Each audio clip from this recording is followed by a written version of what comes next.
William Wallace's voice still echoes through time, a cry for freedom that no sword could silence.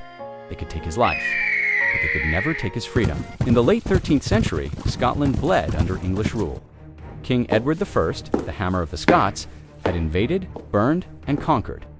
The proud clans of the north were crushed, their king dethroned, their people forced to bow. But from the ashes of defeat, one man would rise not born to a throne, nor backed by great power, but by unbreakable defiance. Born around 1270, near Elderslie, Wallace was no noble lord. He was the son of a minor knight, educated, strong, and fiercely loyal to Scotland's freedom. When the English occupied the land in 1296, their cruelty knew no bounds. Tax collectors stripped villages bare, soldiers terrorized the weak, and justice belonged only to the sword. Then, legend says Wallace's wife was murdered by English hands. In fury, he struck back. He killed the English sheriff of Lanark and vanished into the hills. That single act lit the fuse of rebellion. Wallace became an outlaw and a legend.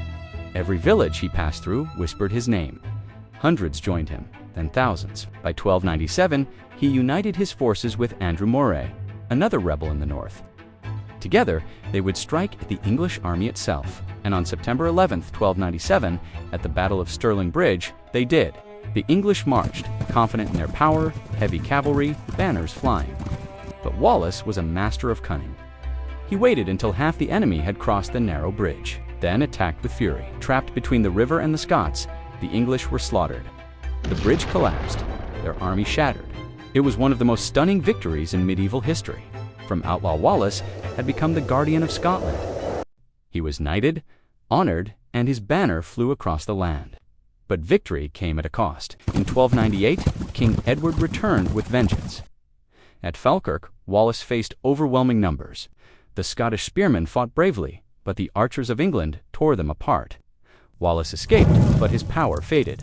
For years, he fought on in the shadows, leading raids and resistance, until 1305, betrayed, captured, and taken in chains to London. There, William Wallace was tried for treason. But he said, "I could not be a traitor, for I owe no allegiance to England." He was executed, hanged, drawn, and quartered, yet never bowed. His body was destroyed, but his spirit became immortal. Legends don't fade, they rise in every heart that dares to be free. Within a generation, Scotland would rise again and win its freedom under Robert the Bruce. His fall marked not the end, but the beginning of Scotland's awakening. Thank you for watching, and see you in the next video.